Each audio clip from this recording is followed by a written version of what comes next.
Today, we are going to talk about what you're doing wrong with Instagram, why it's not working for you, and some simple changes that you can make to not only make it work today, but make it work evergreen, forever, into the future. So super excited to be with today's very special guest. We'll be right back with the full introduction of her and everything that she brings to the table with her Instagram Power Method.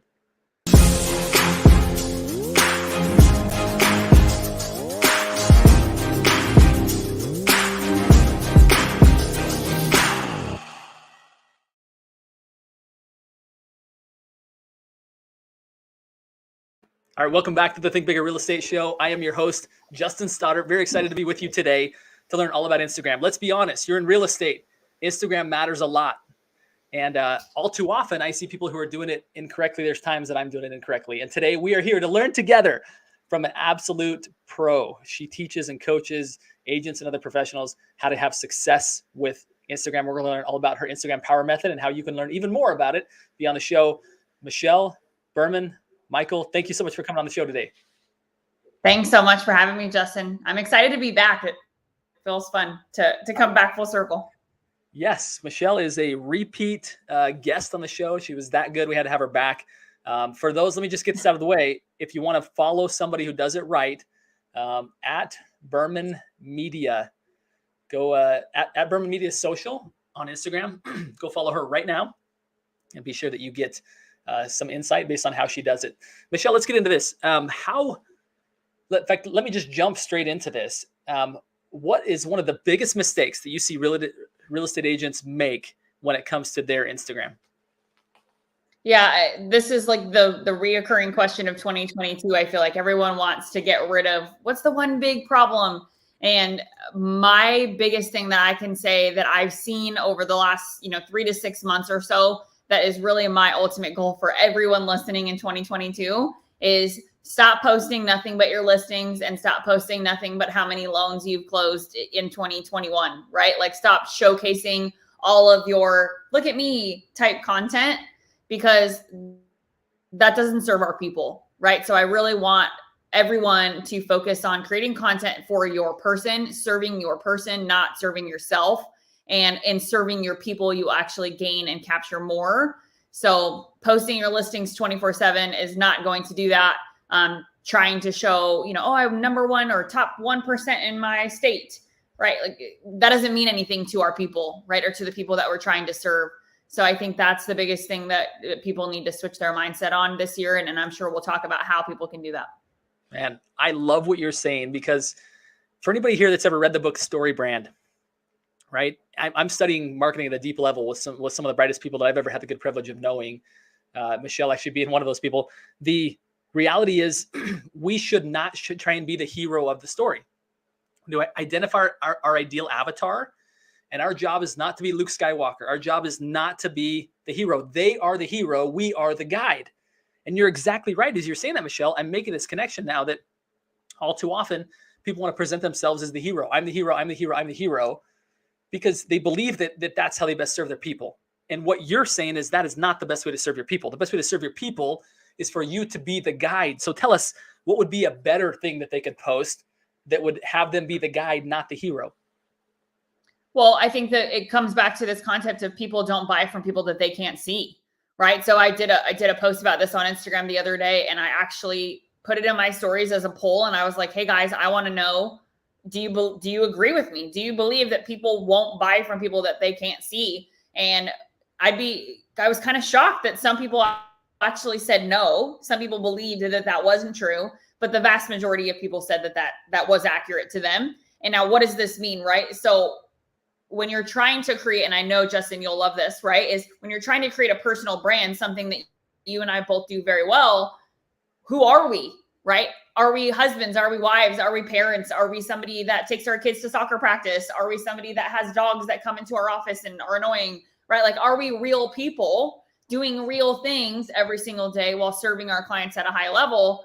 And that's what people will want to buy from, right? So can we focus on the connection piece first and do it in a way that allows people to feel like, hey, that person's going through the same thing as me. Can we storytell with our clientele in that process, right? Meaning, hey, I have to go out and show houses and my baby's in the back seat because guess what? Hashtag mom life. And that doesn't mean that I'm not a great real estate agent or that I'm not serving my people at a high level. It just means that this is my reality, right? That creates more connection between me and the other person or the person who I'm consuming that content from. Then here's my most recent listing. I closed a $1.2 million mansion in Gilbert, Arizona, and you'll never see my face, right? Like you don't see my face on any of my posts. Does that make sense? 100%. Let me give a metaphor here. So today I've been thinking about Tom Brady. Now I've actually, when I had Grant Cardone on the episode or on my show years ago, he said, TB, does that stand for Tom Brady? And I was like, no, it doesn't. But because Tom Brady's announced his retirement today, I've been thinking about the GOAT, right? Maybe some disagree, but I think few do at this point. He's the greatest of all time when it comes to football. And it's interesting to watch how many people go back and watch his old games versus how many people are watching The Man in the Arena, which is the story of Tom Brady. It's like interviews him and him telling the story. And I think we as human beings are drawn to people's real life story, not just me holding the trophy and winning the game, right? That's cool and all, but the story of what was actually happening behind the scenes, what like wasn't sexy at all, what was difficult, what was brutal, what was like super uncomfortable and even like gnarly that I almost wouldn't want to tell people. I think when we tell our real life story, it gives other people their permission to also be real. It gives people this concept that I don't have to be something I'm not. I can be myself. And you've now given, because you're the person that gave me permission to just be like, oh, okay, good. I'm not the only one. Now all of a sudden there's some loyalty to that person who helped us to feel that way, right? To feel like we're not the only goofball out there, right? Or the only person that had those feelings. So I love that you said that social media is about being social. And if you're not personal, it's really hard to be social. Well, I think everyone just wants to sell all the time. I think the real estate profession as a whole thinks that that's our job, right? I mean, I'm not a producing real estate agent. I just coach all y'all for a living. But when people get on Instagram and they want to produce content, they think that that's what they have to do. They think that they have to showcase all of their awards and that they, won Rookie of the Year or all of these things, and that creates credibility. Right? People genuinely in their hearts believe that that's what makes people or will make people want to hire them. When in reality, I want to hire the person who happens to be a mom and went through postpartum depression too, because guess what? So did I. Right? So it's like, I want to feel this really raw connection between me and another person. And one of the things that I talk about a lot in my marketing for what we do is the 3 C's, right? Creating connection that leads to conversation that ultimately leads to conversion. And I'm going to go back to your Tom Brady example. And I just want to say, like, when the Tom Brady documentary comes out on Netflix, like, I guarantee you that will literally probably be one of the most watched things like ever on Netflix, right? Because it's going to showcase what the life was for Giselle, right? His wife behind the scenes when Tom Brady was, playing football and gone all the time. And she was a model too. Like, she's a very, obviously a very high, what's the word I'm looking, high caliber model that's asked to be everywhere all the time, but she's also a mom, So like, I'm more attracted to that story than I am, let's go watch Tom Brady footage of when Tom Brady threw, the Super Bowl winning touchdown pass, or when, him and Gronk did whatever they did to become, the greatest duo of all time. Like, I don't care. I don't know if that's just me, but I'm not connected to that. Well, I mean, going back to the real estate agent example, I think it's important for people to know that you are in the business of selling real estate and that you are successful. I agree with Michelle as well, is that you can showcase that differently. I think one way to do that would be to highlight a key story, right? I've worked with a number of clients very closely on this concept of it behooves you to say, okay, what my ideal avatar, who are they and what are they struggling with? Great. Okay. Once you can kind of think about, okay, most of my clients right now are struggling with this. When's an example of, or who is an example of somebody that had that same experience? They were here, meaning not in a very good spot. You helped them to get here. The common bridge is you, right? And if you can showcase, look, this is where my clients were at. It was tough. It was gnarly. It was difficult, but now they're here. All of a sudden, people will relate to that much more because they can see themselves in the person that was, and they can see themselves hoping to be in the person that is.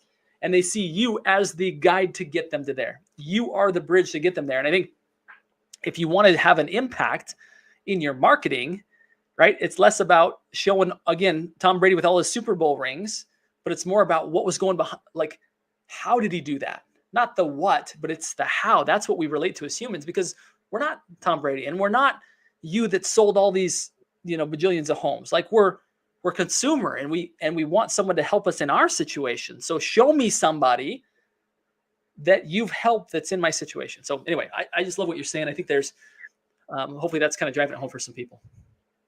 I think that there's a piece that we need to piggyback off of there when it comes to creating better content, right? So we've talked about what kind of content we shouldn't really be producing as much of.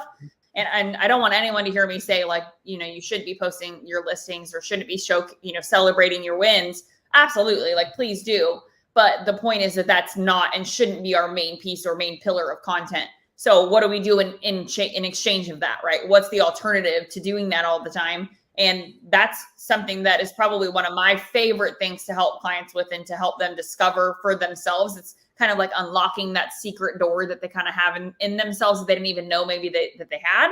But it's, what are the conversations, and I call it value series, right? But what are the value series topics that we need to create on our in our content?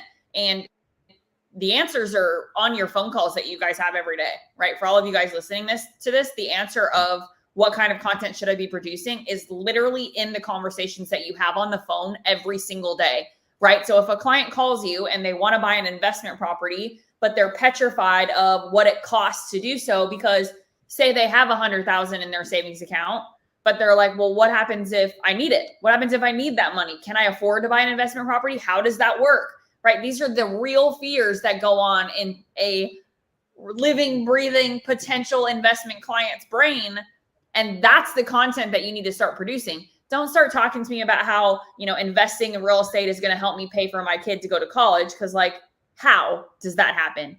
That's, as you said, that's the what, right? Like, investing in real estate or having multiple rental properties could create the residual income that I need to be able to pay for my son to go to college. But I still don't get how. Tell me how to do it, right? And the how in almost every piece, or in almost every case, is overcoming the mental roadblock or the pain points that ideal client has in order to unlock the potential for that to start happening.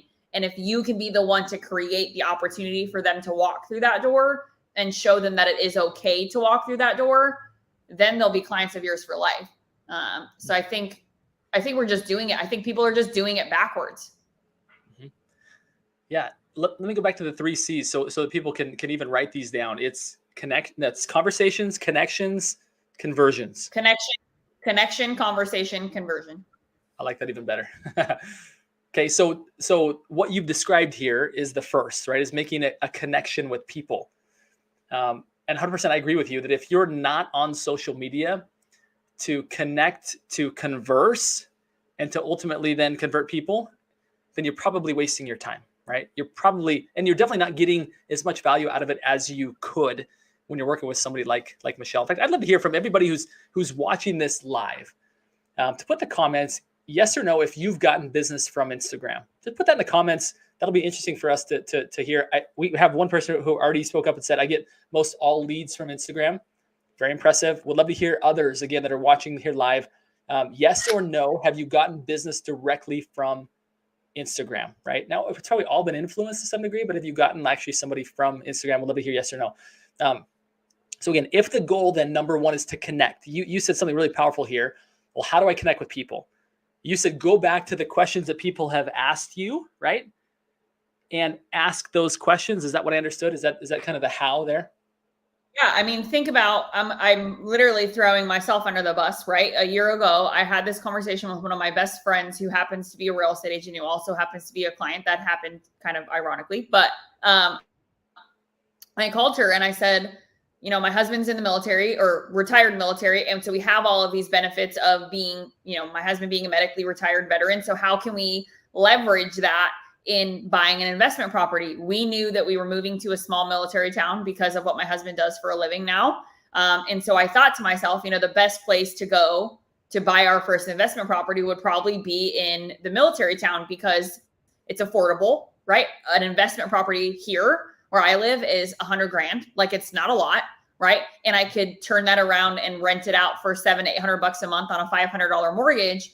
And so I'm thinking to myself that it seems like a no-brainer, but then the insecurities, right? They come in and they're like, well, I have all this money in savings, but what if I need it, right? Do I need to have extra money on hand? How much money do I actually need to put down to buy this investment property? Well, what if this investment property is a piece of crap and I have to put money into it? What do I do then? Right? These are all questions I'm literally asking of my friend.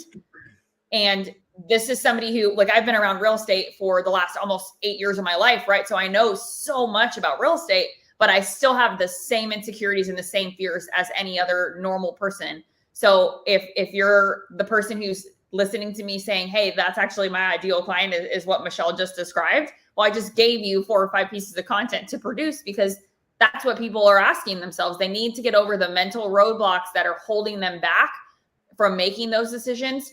We don't need to be producing content to tell them to make the decision. We need to tell them why they should make the decision and how you can guide them through the decision based off of what you've done for other people. So that's where your storytelling is really going to come in, and creating the connection and having somebody ultimately look at your content and be like, wow, Justin just did that for so-and-so. That means he could probably do it for me too. Well, I love what you said there. Like, we should never be thinking about, I don't know what I'm going to post, right? The question should be instead is, what are the questions that are going through the minds of my clients? What's keeping them from making the next proper move for themselves in real estate? If you can get into their brain, which a lot of times you'll hear that because people are asking you that question, right? That should be your first place. But it might become a good practice for you to start to actually like do surveys and polls with your clients, whether on Instagram or just through email, through other places, right? Just in conversations with them. Hey, curious, what are your biggest fears about real estate in 2022? Like, what are your biggest concerns? What are your goals, right? And just tap into the conversations that are already happening in their brain that gives you the ability to connect. Let's move now to your second C, which is conversations, right? What does it look like to move from connection to conversation? Two pieces. So there's the part where people engage with you, right? So if you're posting better content, you're focused on creating content that's going to lead to connection, you're naturally going to get more people that are going to be commenting, engaging, responding to stories, that type of thing. And so that's number one, right? Anybody who's leaving comments, anyone who's responding to stories about you talking about these things, you need to make sure you're responding to them. And I literally gave a coaching client earlier today the homework of anybody who leaves a comment on any of her pieces of content that she puts out, she needs to send them a message, and the message that she sends them needs to end in a question, right? So let's say somebody responds to a piece of content she put out about a new listing or about one of the value series topics that we wrote for her, right? If somebody comments on that and answers the call to action from the caption, she can actually send them a direct message right from the comment that they left on her piece of content. So instantly she's now in their inbox. And the way to take it to the next level, right, is to end it in the form of a question. So she can start it off with the statement or start it off with replying to the comment that the individual made or addressing the answer that person left, and then end it in the form of a question with the intention of keeping that conversation going. So that's form of conversation number one, right? Which is really on us to initiate. The second part of it is we have to be willing to go out and engage on people's content that we don't know, right? I don't remember 2 years ago, Justin, if I was the one that reached out to you or if you reached out to me. I don't really remember, to be honest. It feels like forever ago, but one of us did that, right? One of us went on a limb to create a relationship with someone that we didn't know. That's led to a really beautiful relationship of we're friends. I know I can call you if I have a question about pretty much anything, right? I know that we have mutual connections in the industry. That makes me feel really confident in our relationship and wanting to do more business together in the future, right? So the initial connection was, hey, I see you have a podcast. Hey, I'm this person that goes on people's podcasts. And it was built, and the relationship was built through us creating the olive branch to one another to have that conversation. So if you're not on the platform engaging with accounts that you do not know, right, or engaging with people that you do not know, going and replying to stories of people that you've never met before, right, do not expect to get business off of Instagram, like, period, right? There's another person that left a comment that I can see that says that they've never received a lead from Instagram. They have from Facebook without advertising, which is great, right? Which means that your Facebook has allowed you to create connection with people. But on Instagram, we have to take that to the next step, right? And we have to go seek out new relationships with people who fit, as Justin said earlier, right? Our ideal client or the avatar of who the person is that we actually want to do business with. So it's twofold. You're going to get the engagement, but you have to be willing to go out and create it. Yeah. And there's lots of homework around that, but that's the point. Which for anybody that's like, boy, I don't know if I could do that. Instagram is an introvert's dream, you guys. You don't have to go out to some networking event, right? Dress all up and be that person that's over there in the corner. Like, boy, do I go hand out my business cards? Just go be curious in other people. Like, hey, that person's cool. Like, I like your digs. Like, cool crib. Right? And then I'm talking a little bit of slang here, right? But just like be super natural, super normal. Like, just be curious about other people. And the worst thing I can say is like, don't DM me. Okay, like no big deal, right? But the reality is they're probably going to say, thanks. Hey, appreciate it. And they're probably going to follow you back. And all of a sudden there's at least this connection and kind of moving into a conversation. It's awesome. Like it really helps, again, those people who really have a hard time expanding their networks to expand their networks, right? And to build an audience of people that they are hand selecting to come into the audience, right? Which is really cool. I love what you said. I just want to reiterate what you said, and I'm taking notes on it because I want to turn it into a quote for Instagram because this is so good. But Instagram is an introvert's dream. Right now, let me take that one step further, right, and say that as an introvert, that just naturally means that we don't have the ability or the confidence to walk into a room of 500 people that we don't know. But what Instagram gives us the opportunity to do is hyper focus on places that we actually enjoy, right? Or conversations about things that we actually enjoy, right? So for example, let's say you're really into motorcycles. Well, guess what? Go find a bunch of motorcycle content on Instagram and go engage on it. Like, wherever you live per se, right? I have a client who, her ideal client is an architect, right? Her husband's an architect. He's a mechanical engineering something for high-rise buildings, right? This really fancy engineer guy. So a lot of her clients come from her relationships that her husband has, because her husband will just send them to his wife. And so I said to her, I was like, well, how are you going to tap into creating conversation with people that might be into that kind of stuff? Well, she's like, well, I don't know. I guess I could go follow a bunch of architecture pages. And I was like, 100%. But you can go one step further and make it really hyper local, right? And find all of the top architecture firms in Atlanta, Georgia, and go follow them all on Instagram and just start conversating on their content. Because guess what? The people who are consuming all of those pages are people who are into architecture. And then subliminally, they're going to find out that you're a real estate agent when they go click on your profile. But the key being, make sure you post about your enthrallment, if you will, with architecture based off of your husband, right? So your content has to continue the connection in order for conversation to remain strong, right? Or for it to stay moving in the right direction towards C number 3, which is conversion. I want to share just an aha that I had. So for those that don't know, I wrote the book, The Upstream Model, right? Which teaches you how to build a referral-based business that scales, as opposed to what's typically taught, which is go out and build a personal sphere of people who may, if, for example, the statistics show that if you go out and you court 100 people, 10% of those people, meaning you add 100 people to your sphere, 10% of those in any given year will either use you or refer you business. In fact, I feel like the number's even gone down now to 7% is kind of the most recent update. So in other words, to get 7 pieces of business, you need to have 100 people in your sphere. Now, the reason why that number is so low is because most people are just Tom, Dick, and Harry's. They're just normal people, right? They're people that you run into in the community. They're maybe at your kids' sports.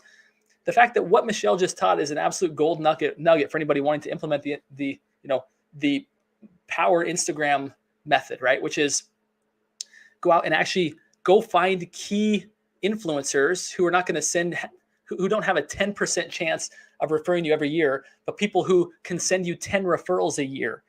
Go find those people. Go build a connection with them. Go converse with them. Like, this is an opportunity for you to get directly into their message stream, right? And or other people that like those same topics. Let's say it's an attorney. Let's say it's a lender. Let's say it's a, right, CPA, right? These are all examples, like one of many examples of people who have the ability to refer you a lot of business if done correctly.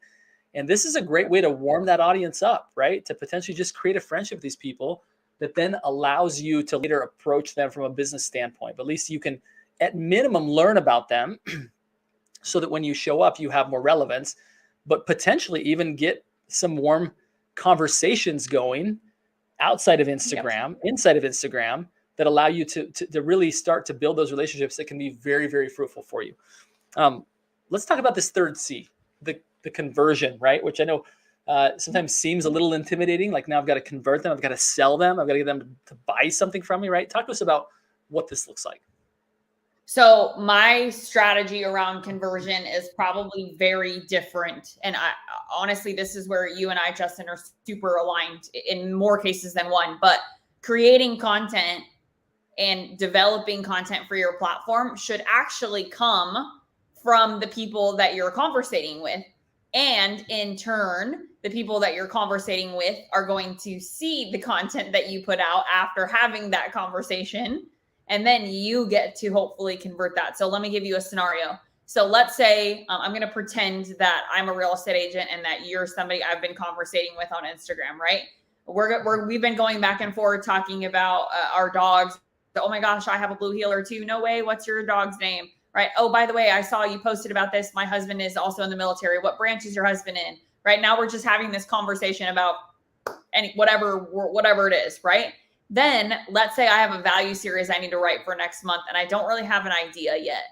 So I can send that person that we've had multiple conversations, about whatever, a message. And I can say, hey, Justin, I know you and I've been chatting a bunch and I just have a really quick question. So next month, I actually have to create a value series for my Instagram about what the number one thing is that people are struggling with when it comes to deciding if an investment property is for them. Have you ever considered buying an investment property? And if so, like, what are some of the things that you've struggled with when it comes to making that decision? Just because I want to create some content around it.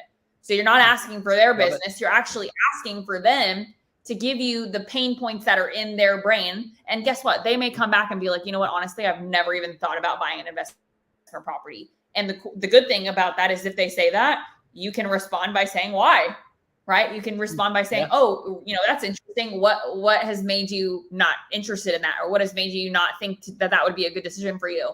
And if anything, you're planting the seed that if they do ever want to make that trend, that path or go down that path for themselves, that they can have, or they have the opportunity to do that with you. But in reality, what you're doing is giving them the power to help you create content. So when people say, I don't know what to post about, if that's actually what you're saying, you're not having enough conversations, because the conversations lead to the content, and having the opportunity to create that exact message that I just role played is how people are going to say, oh, by the way, I'm glad that we just randomly started talking about this. I actually have a friend who's looking for an investment property. I'm not, but I can refer her to you. And if you do this consistently, if you're having 20, 30, 40 conversations with people a week, right? The homework assignment I give my clients is 45 comments and 20 story replies per day. That sounds like a lot, but I promise you it's not.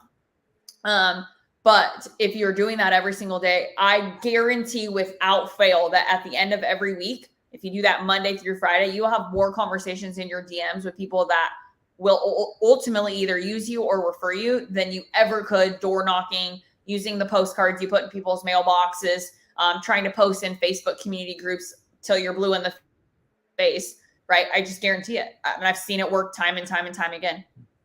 And the targeting is so powerful, right? Because using tags, right, just the topics that people are already talking about, you can step right into those conversations with people that are already really interesting to you, people that you want to work with. It's very, very fascinating. Yep. Michelle, where can people learn more? I know you've created a masterclass that people can go deep on. It's a free masterclass, right? That gives people like 90 minutes. I watched it. I was absolutely blown away with the amount of value that you give away.